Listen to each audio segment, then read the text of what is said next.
So we were discussing about the vision of the heavenly throne room. In 4th chapter we saw the one who is seated on the throne and the heavenly worship, which shows the ultimate authority of God over the entire creation.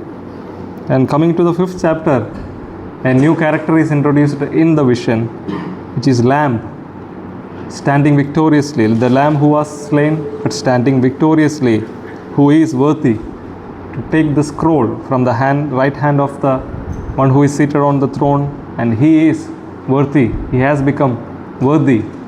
He has conquered, and he has become worthy to open the seals, 7 seals of that scroll.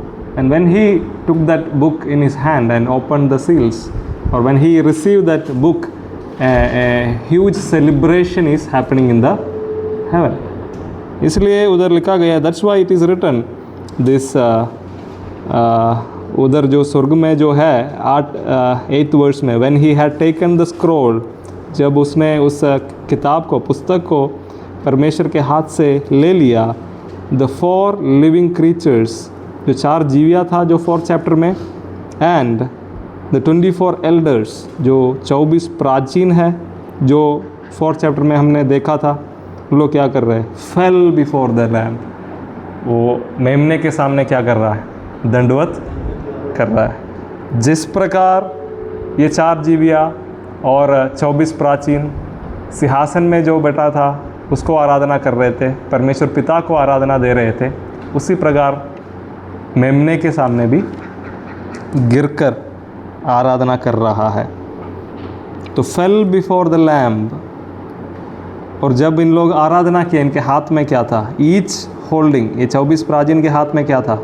Each holding A harp. Harp मतलब एक musical instrument है, वाद्यंत्र बजाने वाला. सो holding ए harp. Harp इस तो 4th chapter में हम musical instrument शायद नहीं देख रहा है. इसका मतलब ये नहीं म्यूज़िक नहीं था स्वर्ग में. उस सिंहासन में जो बैठा था उसको आराधना करते समय म्यूज़िक नहीं था. हार्प इनके हाथ में था, या ये म्यूज़िकल इंस्ट्रूमेंट इनके हाथ में था. इसका मतलब ये है उधर कुछ मना रहा है, उधर पर्व जैसे कुछ सेलिब्रेशन हो रहा है. It is a symbol of celebrating worship. And also they had, on the other hand, they had incense, which is the prayer of the saints. और उस मेमने के उपस्थिति में संत लोगों के प्रार्थना भी समर्पण कर रहा है. Each holding a harp and golden bowls full of incense, which are the prayers of the saints. They sing a new song. अभी एक नया गाना उधर आ रहा है, कुछ नया हो रहा है इस मेमने के द्वारा. इसका मतलब ये नहीं बाकी सारा पुराना है.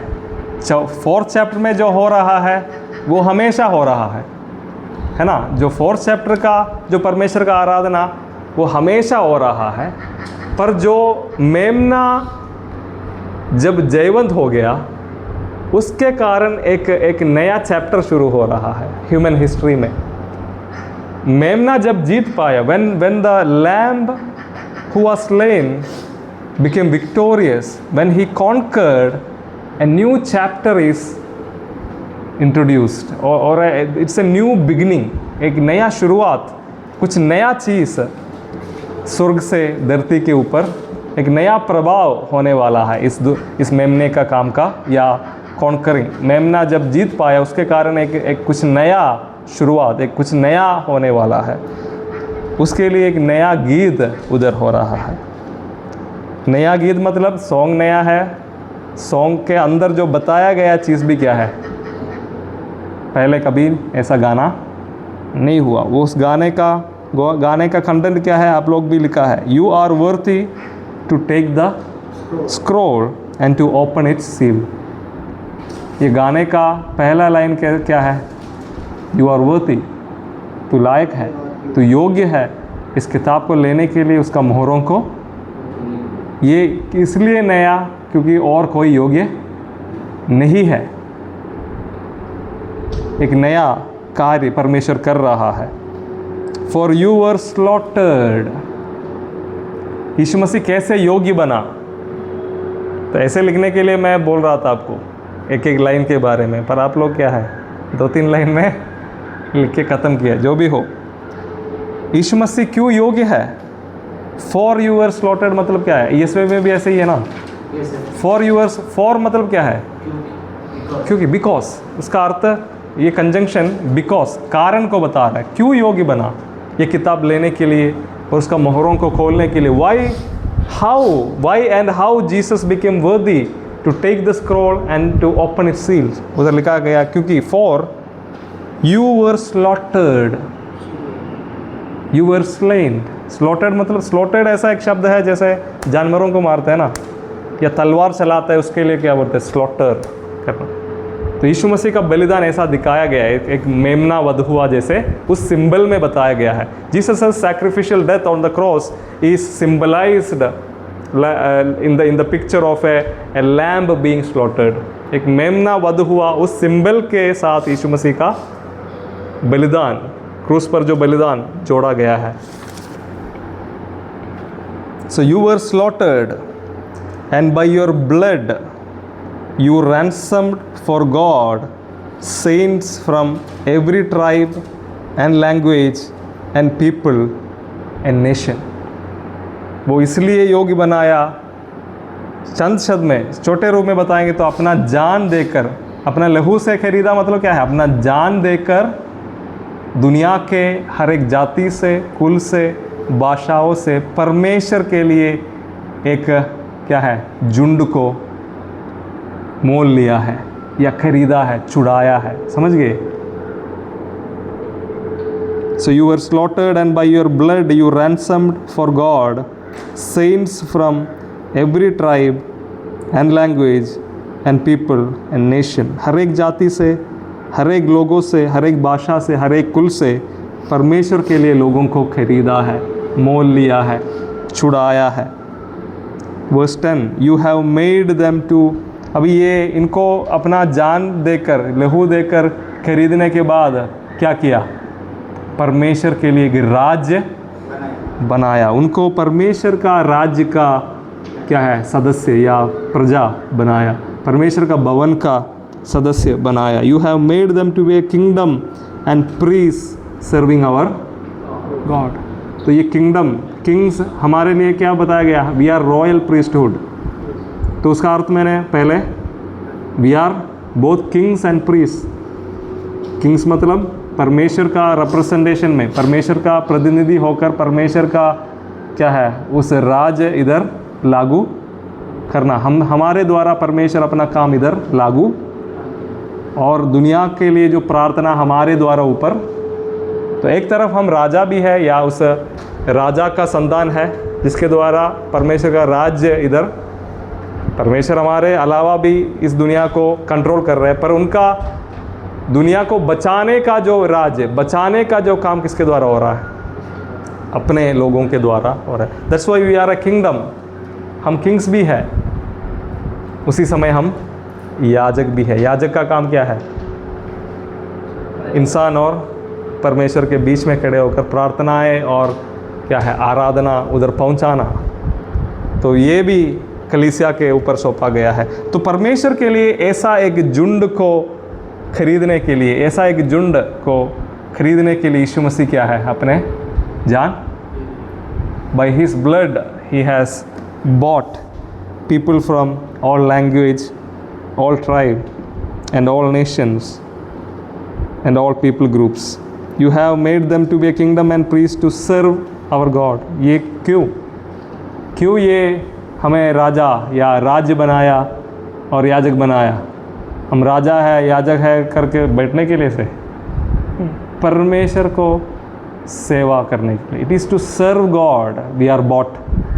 पर यीशु मसीह हमें खरीदा, इसका मतलब ये नहीं है मैं कुछ बड़ा हूँ करके बैठने के लिए, मैं राज्य और याजक हो करके खड़े होने के लिए नहीं है। उस पे उस बात पर हम धन्यवादी रहना है, क्योंकि हमारे खूबी से नहीं, उसका कारण उसने अपना जान देकर खरीदा। तो धन्यवादी होना है, पर मकसद क्या है? परमेश्वर को सेवा करने के लिए, परमेश्वर के लिए हमें मोल लिया है। You have made them to be a kingdom and priests serving our God, and they will reign on earth. दूसरा एक मकसद ये झुंड का, यीशु मसीह के द्वारा मोल लिया गया, खरीदा हुआ इस झुंड का एक दूसरा बात क्या है? परमेश्वर का सेवा करना, और दूसरा दुनिया के ऊपर वो राज्य करेगा। वह ये इन लोगों का भविष्य है। कलीसिया का पत्री में 7 कलीसियाओं के लिए कुछ पत्रियों में ऐसे, लवोदिकिया के लिए क्या लिखा है? जो लोग जयवंत होगा तो परमेश्वर के सिंहासन पर जैसे मैं बैठा, यीशु मसीह बोल रहा है, जैसे मैं बैठा मेरे सिंहासन में कौन बैठेगा? मतलब परमेश्वर का अधिकार में, परमेश्वर का राज्य में, रूल में एक भाग दिया गया है। सहभागी होने के लिए सौभाग्य देता है जो लोग यीशु मसीह के लहू के द्वारा। तो इनका भविष्य यह है, they will rule the earth. तो ये एक नया चीज़ है। अब तक दुनिया में ऐसा एक काम, ये बात इसलिए हुआ, मेमना वध हुआ। यह है मेमने का जीत। परमेश्वर के लिए एक झुंड को, हर एक भाषा, हर एक जाति, हर एक कुल से लोगों को मोल लिया। मौत के ऊपर जय पाते हुए, शैतान को हराते हुए एक झुंड को, या एक क्या है, हर एक जाति से, हर एक लोगों से लोगों को क्या है, परमेश्वर के लिए खरीदा। यह है मेमने का जीत। This is the victory of the lamb. तो इसलिए ये एक नया बात है, ये कभी पहले नहीं हुआ। This is a new song. नया सॉन्ग इसलिए नहीं, उनका टून नया है। The song is not new because of its a tune, new tune, नया टोन आया है, अच्छा है, इसलिए नहीं। ये गीत का लाइन्स, गीत का जो क्या है, कंटेंट नया है। जो जीत पाया हुआ मेमना का नया कहानी, नया गीत। अभी 11, then I looked and I heard the voice of many angels. अभी आप लोग ये ध्यान देंगे तो 4 अध्याय में, इन 4th chapter, there is a progressive singing that is happening. Progressive मतलब क्या है? ये आराधना बढ़ते जा रहा है। कैसे? पहला गीत आप ध्यान देंगे तो 4:8 में जो 4 जीविया क्या गा रहे थे? The first song is in,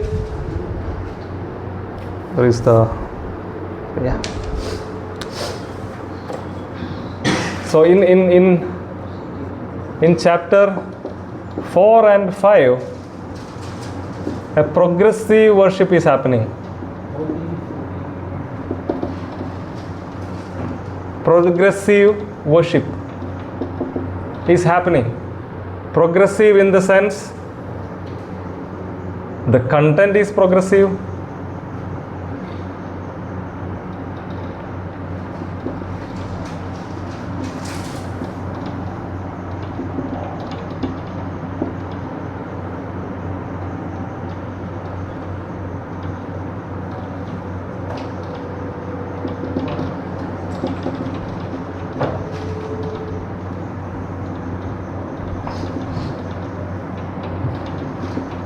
progressive मतलब बढ़ना, बढ़ोतरी। प्रोग्रेस करना मतलब क्या है? एक छोटे शुरुआत से बढ़ते जाना, उसका आइडिया बोल रहा हूँ। प्रोग्रेशन या प्रोग्रेस मतलब एक स्तर से दूसरा जगह की ओर बढ़ना। अभी ये प्रोग्रेसिव वर्शिप का मतलब क्या है? ये नहीं 14 अध्याय का वर्शिप छोटा था, 5 का बड़ा है, नहीं। प्रोग्रेसिव मतलब in the sense of content.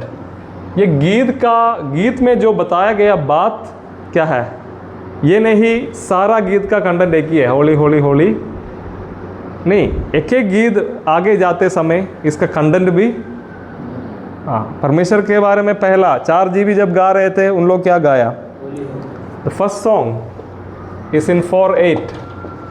कौन गा रहा है? 4 क्रीचर्स। उनका लाइन क्या था? होली होली होली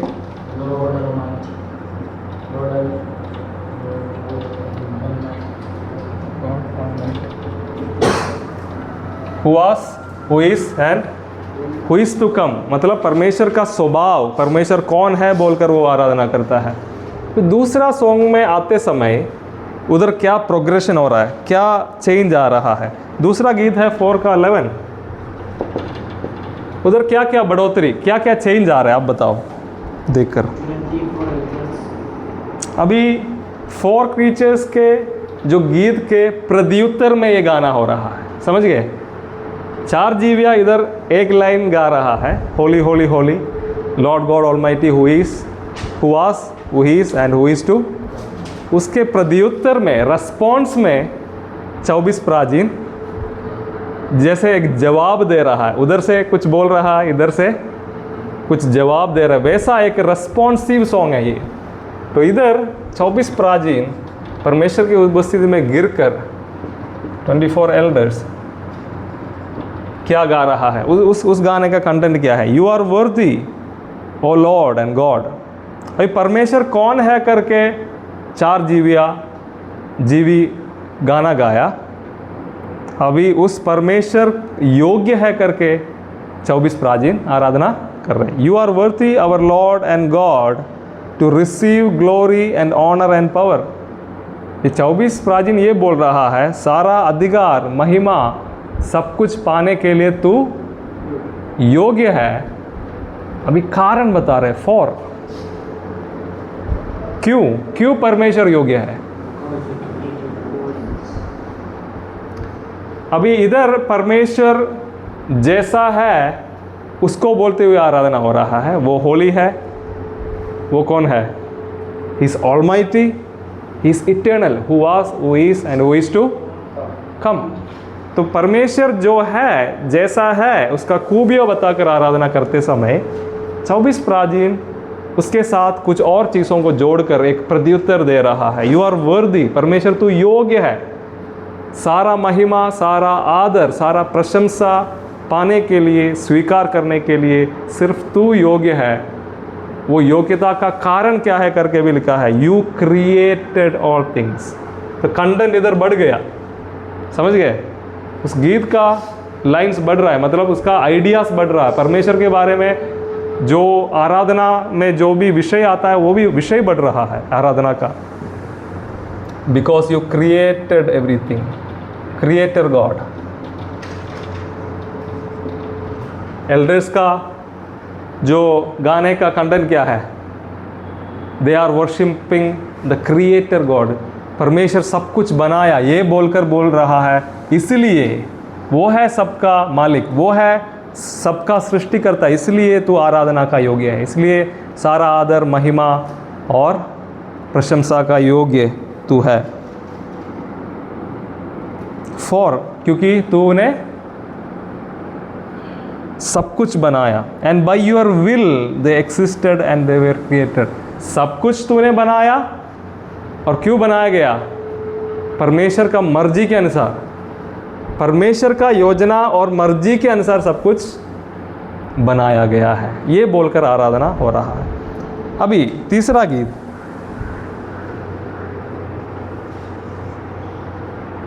हमने अभी जो पढ़ा 4 का 9 5 का 9 और 10।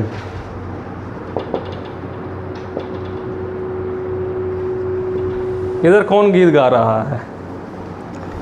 When he had taken the scroll, 8 में, the 4 living creatures and the 24 elders, अभी 7 गाना गा रहा, मतलब एक साथ। पहले 4 जीवी गा रहे थे, है ना? 4 का 8 में, first song was sung by 4 creatures. They were adoring the character, the qualities of God, for who God is. In the second song, elders were responding to the first song, praising the creator God who created everything according to his will. अभी तीसरा में ये दोनों मिलकर गा रहा है। 4 creatures plus 24 elders मिलकर किसके लिए गा रहा है? लैम्ब के लिए। इसलिए मैंने प्रोग्रेसिव है, इधर विषय बढ़ गया, इधर कुछ और जोड़ा गया है, एक नया गाना है करके बोल रहा है। ये मिलकर मतलब वर्शिप करने वाला लोगों का भी गिनती बढ़ रहा है। मिलकर मतलब एक साथ एक गाना, स्वर्गीय जीवी और 24 प्राचीन मिलकर। और इसका कंटेंट क्या है? रिडीमर गॉड या रिडीमर लैम्ब।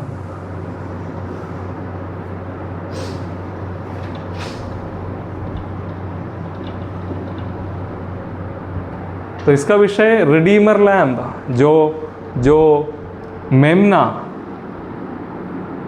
एक झुंड को, हर एक कुल, हर एक भाषा, हर एक जाति से परमेश्वर के लिए एक झुंड को मोल लिया है। सो this is the worship of Redeemer lamb. उस पुस्तक खोलने के लिए तू योग्य है। क्यों? क्योंकि तू वध किया गया और अपने लहू से हर एक जाति, हर एक कुल, हर एक भाषा से परमेश्वर के लिए लोगों को मोल लिया और उनको राज्य और याजक का समाज बनाया परमेश्वर का सेवा के लिए, और उन लोग धरती पर राज्य करेंगे। अभी एक बात ध्यान देना, इन पहले का 2 आराधना का गीत में सिर्फ परमेश्वर के बारे में था। First 2 songs only had God as its center. Yes, in all worship God is the center. पर इस गाने में हम लोग भी जोड़ा गया है ना, सारे सृष्टि नहीं। यीशु मसीह के द्वारा परमेश्वर के राज्य में जो लोग आया, इसका मतलब ये नहीं हमें आराधना कर रहे, नहीं, हम भी इस गाने का भाग। तो पहला आराधना इसलिए था, परमेश्वर पवित्र है, सर्वशक्तिमान है, वो नित्य अनंत काल तक बना रहने वाला है। दूसरा गाने का ये था, उसने सब कुछ बनाया और अपना मर्जी के अनुसार सब कुछ इधर है। और तीसरे में इंसान के बारे में, परमेश्वर इंसान के बीच में क्या किया, सिर्फ इंसान के बारे में, अपना जो मेमना, अपना पुत्र के द्वारा इंसान को छुड़ाया। इसलिए हम भी इस गीत का भाग है। इस विषय बोलकर 4 जीवी और 24 प्राचीन आराधना कर रहा है। परमेश्वर अपने पुत्र यीशु, मेरा अपना भाषा में बोल रहा हूँ, इसलिए ये आराधना हो रहा है। This is why this third song is happening. God sent his son and he has redeemed a group of people from the earth to be his kingdom and to rule the earth. तो इस गाने में हम भी परमेश्वर का परिवार का और उसका राज्य में एक भाग बना है। हम इस धरती को राज करेंगे, ये बोलकर मेमने के सामने गिर रहा है, क्योंकि ये हमारे ऊपर जो बड़ा दया है, जो इंसान के ऊपर परमेश्वर का बहुत बड़ा दया और प्रेम को दिखाता है।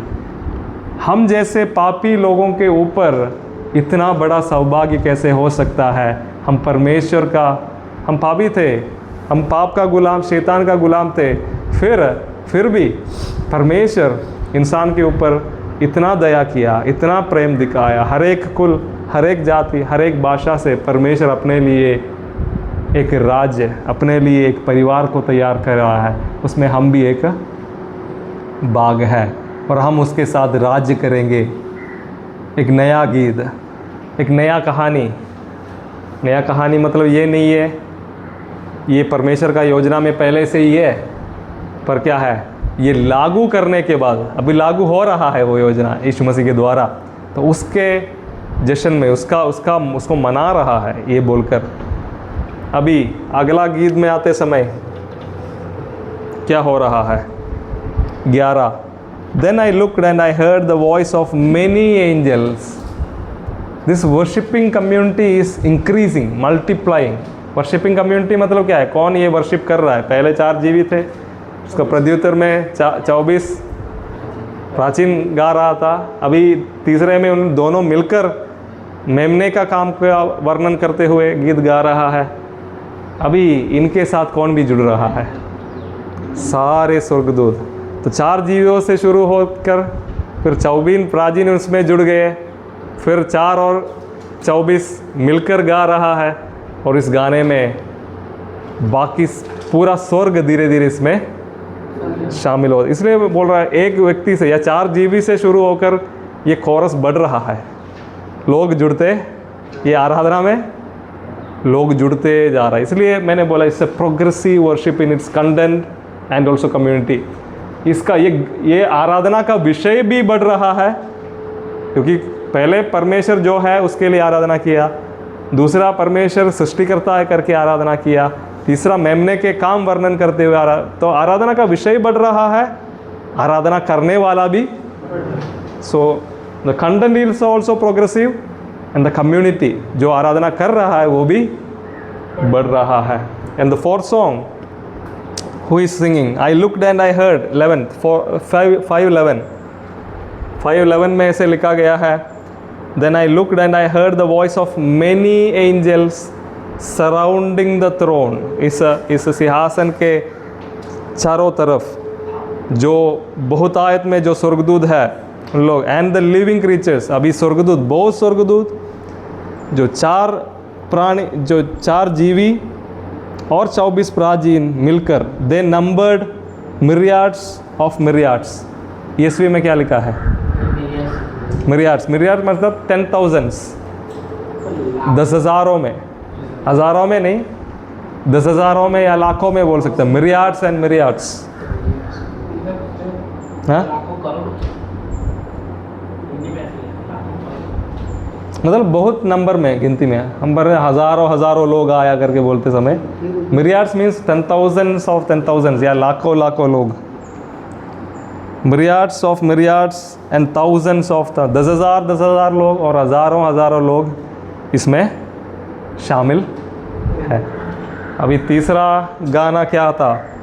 वर्दी is the lamb that was slaughtered to receive power and wealth and wisdom and might and honor and glory and blessing. तीसरा गाना 5 के 12 में है. वो किसके लिए है? मेमना के लिए. मेमना, ये थर्ड सॉन्ग में मेमना क्या किया करके लिखा है. तो ये बोलते समय वो सुनकर पूरा स्वर्ग इस आराधना में शामिल होते हुए मेमना का योग्यता बोलकर उसको आराधना कर रहा है. तो इसमें कौन कौन जुड़ा है? मेनी एंजल्स, गिनती बताया गया है, लाखों में, या 10,000 हजार, मतलब का गिनती है ही नहीं. इतना बड़ा एक 12 सॉन्ग 12 में है ना. सॉन्ग के बारे में लिख रहा है. तो मैनी कौन गा रहा है? Many angels plus 4 creatures plus 24 elders. अभी आराधना का समूह, कम्युनिटी बढ़ गया. विषय भी क्या है?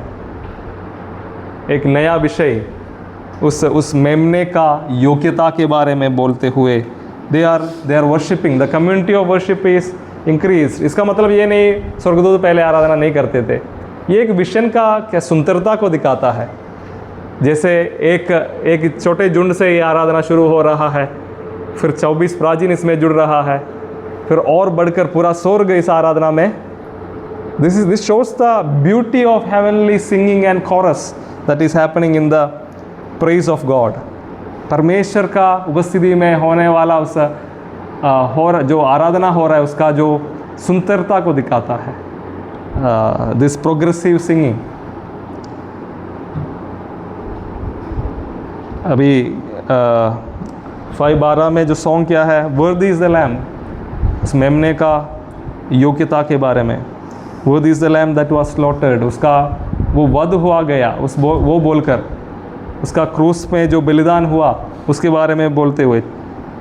तो जो मेमना योग्य है क्या क्या पाने के लिए? Power and wealth and wisdom and might and honour and glory and blessing.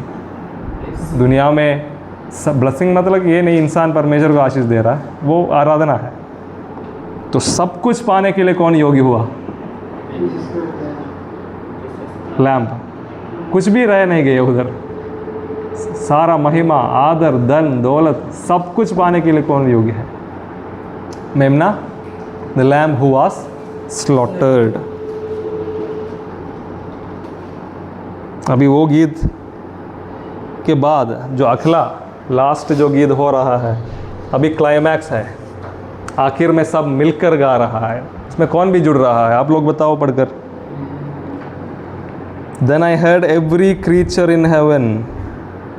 सब कुछ स्वर्ग में जो कुछ है सब कुछ इस आराधना में जुड़ रहा है. Then I heard every creature in heaven and on earth and under the earth. अभी ये आराधना स्वर्ग में सीमित नहीं है, ये आराधना फैल रहा है. कहाँ? पहले ये आराधना स्वर्ग में होते हुए देखते हैं, भी स्वर्ग से आराधना फैल रहा है पृथ्वी पर, पृथ्वी से ये आराधना कहाँ, पाताल तक ये आराधना जा रहा है। पूरा सृष्टि, सब सृष्टि, स्वर्ग में हो या पृथ्वी में हो, पाताल में हो, सारे सृष्टि इस आराधना में शामिल है। Then I heard every creature in heaven, कोई भी इस आराधना से बाहर नहीं है। Every creature in heaven and on earth and under the earth and in the sea, समुद्र भी, and all that is in them, स्वर्ग, पृथ्वी, पाताल, समुद्र और उसमें जो भी है, सब कुछ ये गीत में शामिल होने लगा, ये आराधना में शामिल हो रहा है। क्या बोलकर, to the one seated on the throne and to the Lamb be blessing and honor and glory and might forever and ever। अभी पहला, अभी ध्यान दो, इधर लास्ट गीत 5:13 में है, इधर कौन गा रहा है, एंटायर क्रिएशन। एंटायर क्रिएशन मतलब सारे सृष्टि, जिसमें कौन कौन है, हेवन शामिल है, अर्थ शामिल है, अंडर अर्थ है। कुछ समझ में आ रहा है? हेवन है, अर्थ है, आप लोग लिखना अपना भाषा में। हेवन है, अर्थ है, अंडर अर्थ है, इन द सी, समुद्र भी है, उसमें जो भी है। Entire creation is joining this worship. और कौन है ये, दूसरा गीत का विषय कौन है, ये लास्ट गीत का विषय, one who is seated on the throne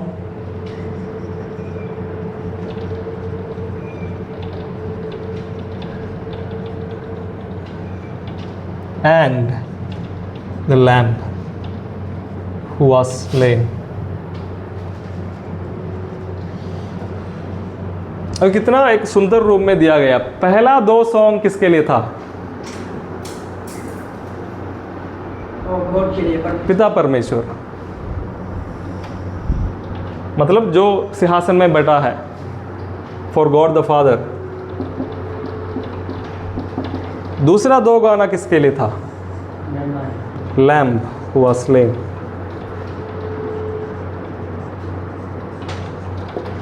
अभी लास्ट गाना, ये दोनों मिलकर, मतलब सब मिलकर पिता परमेश्वर और पुत्र यीशु मसीह के लिए आराधना चढ़ा रहा है। तब आप लोग बोलेंगे, पवित्र आत्मा कहाँ गए? मैं इसको ऐसे समझ रहा हूँ, क्या है ये आराधना पवित्र आत्मा में हो रहा है। आराधना कहाँ, कौन लेके आ रहा है, ऐसे लिखा नहीं, पर क्या है, यीशु मसीह से, ये यीशु मसीह का 7 आंखें कहाँ घूम रहा है, धरती की ओर भेजा गया है। और सारे सृष्टि को आराधना में कौन लेके आ रहा है, पवित्र आत्मा। Beautiful worship of God the father and his son Jesus Christ in the Holi spirit. पवित्र आत्मा में पिता और पुत्र को आराधना किया जाता है। The Holi spirit is drawing the entire creation to the worship of God the Father, who is the creator and the honor of everything, and the Lamb who was slain, who has redeemed a people for the Lord। समझ गए? अब last song का विषय कौन है, ये दोनों मिलकर, father and son, one who is seated on the throne and the lamb who was slain. कितना एक सुंदर रूप में ये आराधना बढ़कर फैलते जा रहा है। इस ये है the vision of the throne room. अभी ये गीत जब हुआ, क्या हुआ उधर, verse 14, and the 4 living creatures said amen and the elders fell down and worshipped. तो इतना है थ्रोन रूम। विषन आराधना का। तो ये क्यों इतना मैंने वर्णन करके क्यों बोला? We need to compare this song with our songs. स्वर्गीय आराधना क्या है?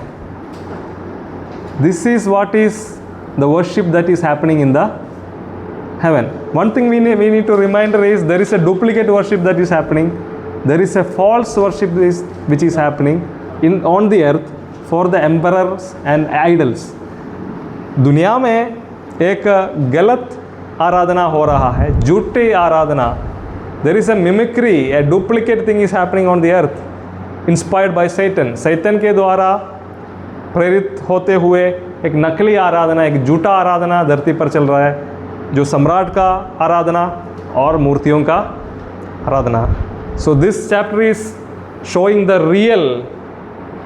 Real worship, the true worship, who is receiving, whom should we worship, किसको हम आराधना देना है और क्या बोलकर हम आराधना करना है, आराधना कैसे होता है, ये सब। This is the picture of A true worship. और इस चीज़ों के साथ इस गानाओं के साथ हमारा गाना हम तुलना करना है। इधर के गानों का विषय क्या है? परमेश्वर का कैरेक्टर बोलकर परमेश्वर तू पवित्र है इसलिए मैं तुम्हें आराधना कर रहा हूँ, परमेश्वर तू सर्वशक्तिमान है इसलिए मैं तुम्हें, ये इसलिए नहीं, ये आराधना का शुरुआत ये बोलकर नहीं, परमेश्वर तू मुझे गाड़ी दिया, नहीं तो ये 4 जीबिया क्या बोल सकता है, परमेश्वर तो हमें अच्छा बनाया, हमें 4 पंख दिया, कर सकता है, धन्यवाद बोल सकता है। पर आराधना में सबसे पहला वो धन्यवाद है। परमेश्वर जो हमारे लिए किया उसके लिए धन्यवाद है, पर आराधना अलग है। आराधना क्या होता है? परमेश्वर जो है उसके लिए हम परमेश्वर को जब महिमा, परमेश्वर पवित्र है बोलते समय क्या है, परमेश्वर हमारे लिए कुछ किया नहीं, वो उनका खूबी है ना। जो हमें मिला उसके आधार पर नहीं आराधना, जो परमेश्वर है, जो हमें मिला वो दूसरा आ रहा है, कौन? मेमना, जो हमारे लिए किया। परमेश्वर के बारे में, परमेश्वर हमें सृष्टि किया उसके लिए आराधना चढ़ाना है, और मेमना जो हमारे लिए अपना जीवन कुर्बान किया उसके लिए भी आराधना है। पर सबसे पहले आराधना का बुनियाद क्या है? It's a character of God. Our worship should be rooted in the character of God. We should be praising God for who He is. परमेश्वर जो है उसके लिए हम परमेश्वर को पहले आराधना करना है। हमारा आराधना कहाँ सीमित है? हमको जो मिला, परमेश्वर हमें छिपा कर रखा क्या है? रोमांटिक हो रहा है गाना आजकल, जैसे अच्छा है पर उसके एक लिमिट होना चाहिए। जैसे बॉलीवुड गाना है जा रहा है, क्या है हमारा कई सारे आराधना का गीत अगर बॉलीवुड में पहले आएंगे तो वो क्या बन जाना था? अच्छे रोमांटिक, जैसे मैंने उदाहरण कुछ बोल रहे थे पहले क्लासेस में। ये नहीं, ऐसा गाना नहीं गा सकता है, पर वो नहीं है आराधना का पूरा जो एटीट्यूड। तुझसे ही प्यार है तुझसे, ये एक फिल्म में आया तो क्या है वो? रोमांटिक गाना, एक हीरो हीरोइन के बीच में रोमांटिक गाना है। परमेश्वर का और अपने लोगों का रिश्ता ऐसा हस्बैंड वाइफ रिश्ता में बताया गया है, पर वो एक एस्पेक्ट है। ये नहीं परमेश्वर पति और लोग पत्नी है, वो एक सिंबल है रिलेशन का, सिंबॉलिक रूप में बताया गया है, वो एक एस्पेक्ट है, पर पूरा आत्मिक जीवन ये नहीं है। आराधना का बुनियाद, the foundation of the worship of God should be the character of God. परमेश्वर जो है उसके लिए हम परमेश्वर को आराधना करना है। He is Holi, he is almighty, he is eternal God. परमेश्वर कौन है? परमेश्वर का उस महानता जो है, जैसा वो है, वो समझते हुए उसको आराधना करना, वो है आराधना का बुनियाद। हमारे पास कितना गीत है गीत है, पर हम ज़्यादा गाते नहीं है। हमारे दिल को जो तसल्ली देता है वो हम जैसे माता संभालता है, क्योंकि हमें मिल रहा है ना कुछ भी ना मिले, परमेश्वर हमारे लिए कुछ भी नहीं करे, फिर भी आराधना के लिए कारण है परमेश्वर का महानता। परमेश्वर जो है, परमेश्वर जैसा है, वो आराधना का कारण है। वो परमेश्वर अपने आप में स्वयं एक आराधना का कारण है। He is Holi, he is almighty, he is eternal, ये बोलकर हम आराधना करना है। यह है सही आराधना। और दूसरा क्या है, वो हमारा सृष्टिकर्ता है, ही इज़ आवर क्रिएटर। हम इस धरती पर इसलिए है, हमें वो बनाया। ये पूरा ब्रह्मांड, ये पूरा सृष्टि इसलिए इधर अस्तित्व में है। The whole creation exist, I also exist because he created me. और मेरे मर्जी के साथ नहीं, मेरे मर्जी के कारण नहीं ये सब कुछ हुआ, उसके मर्जी। वो है सृष्टिकर्ता और जो कुछ बनाया गया उसके मर्जी पर। This is the one of the another content और पॉइंट फॉर वर्शिप। वो सृष्टिकर्ता है, ये बोलकर हम उसको आराधना, आदर करना है। क्या हम कर रहे हैं हमारा प्रार्थना में, हमारा गीतों में? कुछ अच्छा गीत है, पर हमको वो गीत, हमको ऐसा गीत चाहिए अच्छा ट्यून वाला, अच्छा इंस्ट्रूमेंट वाला, और क्या है, इमोशनल हो थोड़ा, है ना। हमें जो अच्छा लगे वो है हमारा आराधना का गीत। उसमें किसका आराधना हो रहा है?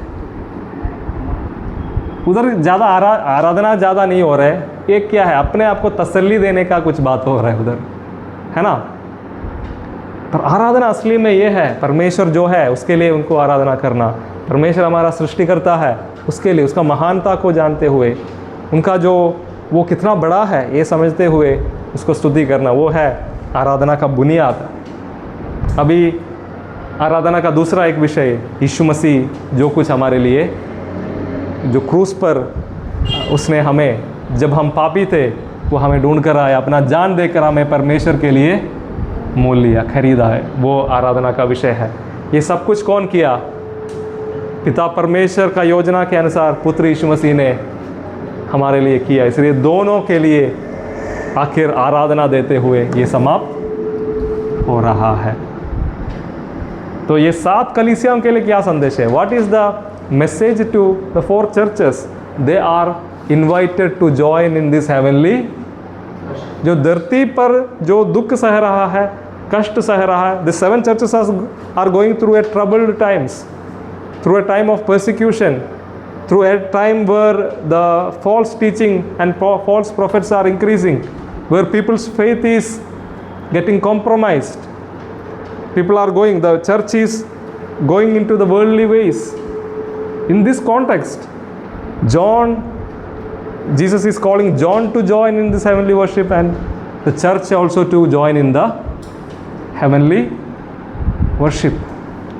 जो सही आराधना में शामिल होने के लिए इन सारे परिस्थितियों में परमेश्वर का महानता देखते हुए, उस मेमना ने हमारे लिए क्या किया ये समझते हुए परमेश्वर का आराधना करने के लिए, तो ये ऐसे हालातों से होकर ये 7 कलीसिया जुड़ते हैं। क्या बोल रहा है? इस स्वर्ग की आराधना में जुड़ने के लिए। स्वर्ग की आराधना में जुड़ने का मतलब क्या है? Loyalty to God. लॉयल्टी मतलब क्या है? विश्वास योग्यता। क्योंकि कई सारे विश्वासी लोग क्या कर रहा है? समझौता, जैसे बालाम का जो उपदेश, जेजबेल का उपदेश, उसमें जाते हुए समझौता। मूर्ति पूजा वाला खाना खाने से भी ठीक है, क्या होगा? मूर्ति को तो आराधना नहीं कर रहे हैं ना, खाना तो प्रसाद, तो खाने में क्या है? ऐसे बोलकर क्या हो रहा है? लोगों का क्या है? बरमा रहा है। थोड़ा सा व्यभिचार किए, इसमें क्या है? सेक्सुअल इमोरलिटी भी। वो जो शरीर से करते हैं आत्मा में ज़्यादा प्रभाव, वो होने दो, इसमें कोई प्रॉब्लम नहीं। शरीर में जो होगा आत्मा को इफेक्ट। तो ऐसे कई सारे गलत शिक्षाओं के साथ लोगों को क्या कर रहा है? बरमा रहा है। तो मुंह से परमेश्वर का आराधना कर रहा है, पर जिंदगी से शैतान के गुलाम है। जिंदगी के द्वारा शैतान का आराधना हो रहा है। एम्परर का आराधना में मुंह से तो नहीं हो रहा है, पर जिंदगी दुनिया के जैसे, जिंदगी मूर्ति पूजा करने वाले जैसे। So this is a double loyalty. Yeshu Masih ने क्या बोला था? परमेश्वर और धन को एक साथ सुना है, 2 मालिकों को एक साथ सेवा। इसलिए कलीसिया को ये ट्रू वर्शिप के लिए, आप लोग किसका आराधक बनना है, किसके साथ वफादार होना है? जो सिंहासन पर बैठा है और जो मेमना तुम्हारे लिए जान कुर्बान दिया, उसके प्रति तुम लोग क्या होना है? वफादार। You should not be A people with double hearts, दो हृदय, बटा हुआ एक दिल के साथ, दो नाव पर पाव रखने वाला। God is your creator, God is your honour, he is your redeemer. परमेश्वर तुम लोगों को बनाया, परमेश्वर का मर्जी के कारण तुम लोग रचा गया, परमेश्वर का मेमना ने तुम्हारे लिए खून बहाया, खरीदा, उधार दिया, इसलिए तुम्हारा वफादारी किसके लिए होना चाहिए? So this heavenly worship, this vision of heavenly worship is encouraging. क्या तो ये दर्शन के द्वारा क्या क्या संदेश मिल रहा है सात कलीसियाओं को?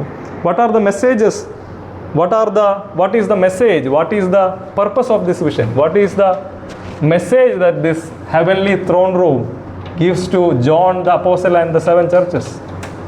अभी बोलो एक एक करके, क्या मैसेज दे रहा है, क्या समझना है सात कलीसिया इस विजन से? बताओ।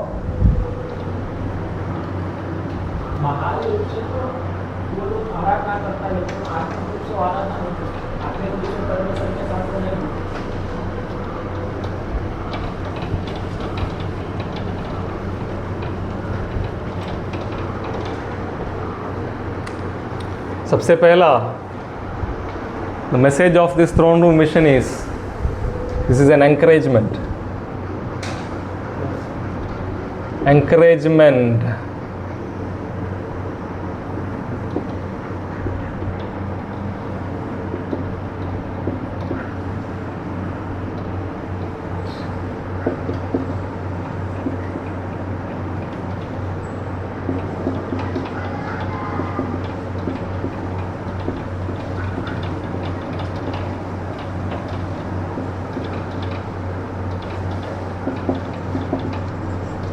ये सात कलीसिया के लिए, सात कलीसिया मतलब ये नहीं सिर्फ उनके लिए, सबके लिए एक प्रोत्साहन है।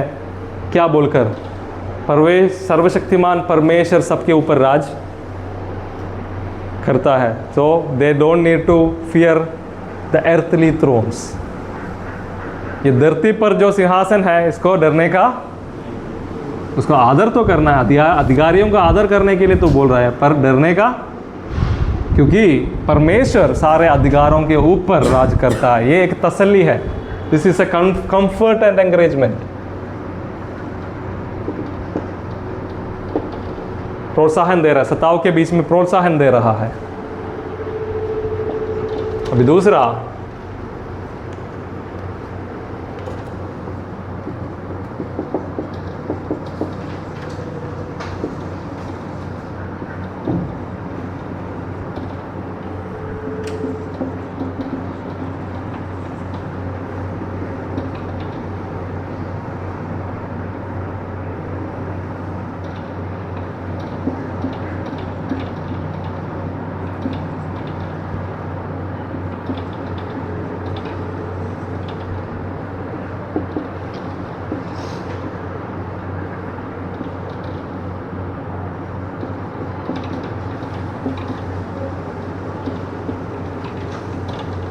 one who is seated on the throne and the Lamb.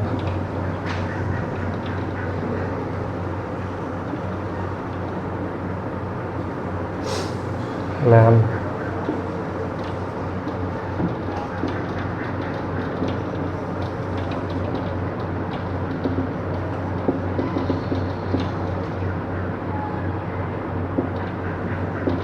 Victorious. तो मुख्य रूप में ये दो बातें हैं इस विषन के बारे में। ये तसल्ली दे रहा, सारे सिंहासनों के ऊपर, सारे अधिकारों के ऊपर परमेश्वर का अधिकार है, इसलिए कलीसिया डरने का ज़रूरत नहीं है। So the invitation for John to come up is also the invitation for 7 churches and for all the believers to look into that heavenly throne room and understand the greatness of the one who is seated on the throne and the Lamb who reigns. तो ये एक तसल्ली का और प्रोत्साहन का के लिए ये विषन दिया गया है। दूसरा, ये एक निमंत्रण है, ये विषन एक it's an invitation for true worship. उस स्वर्गीय आराधना में, उस सच्चे आराधना में जुड़ने के लिए it's an invitation. This heavenly throne room vision is also an invitation to join in the true worship and it invites loyalty. ये सच्चे आराधना ट्रू वर्शिप के लिए एक इन्विटेशन है, अभी लॉयल्टी वफादारी के लिए एक निमंत्रण है। इस सिंहासन में जो बैठा है और जो वध हुआ गया मेमना, उनके तरफ हमारा loyalty, it's an invitation for loyalty towards the one who is seated on the throne and the lamb who was slain but standing victorious. परमेश्वर की ओर और उस मेमना की ओर हमारा वफादारी को निमंत्रण कर रहा है। समझ गए? And also an example of true worship, एक नमूना है। क्या है? सही आराधना।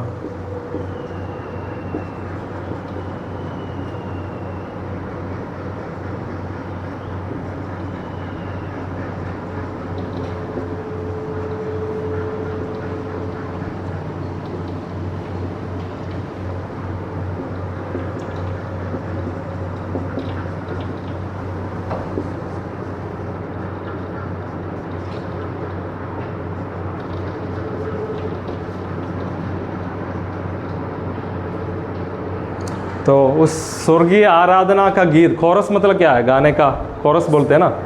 तो हेवनली वर्शिप कोरस हमारे लिए एक सही आराधना के लिए एक नमूना भी, उसका ये गीतों का कंटेंट हमारे लिए एक नमूना भी है सही आराधना क्या है करके। तो इतना समझ में आया?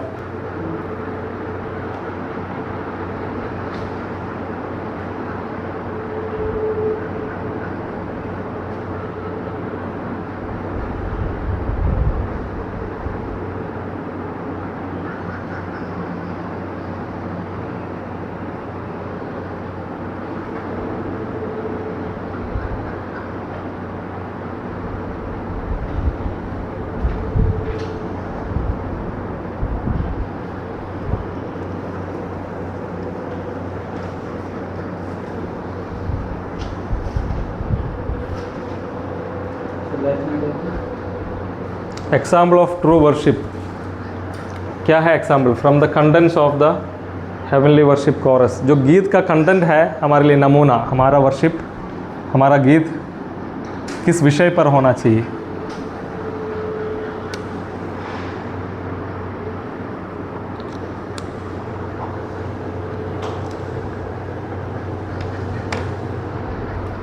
हो गया? कल्पेश समझ रहे?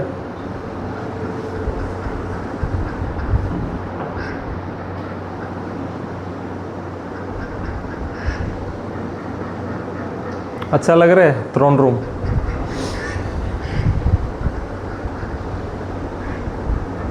संडे अगर मुझे मौका मिल रहा है, मुझे बताया है प्रचार करने के लिए, मैं इससे प्रचार करने वाला हूँ। तैयारियाँ हो रहे हैं। मेरा एक फेवरेट चैप्टर है ये 4 और 5।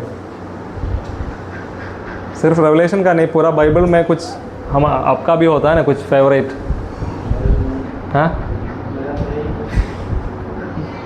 नहीं, कुछ भाग पसंद होगा हमको। इसमें से एक है, एक है जॉन 21, मुझे बहुत पसंद है।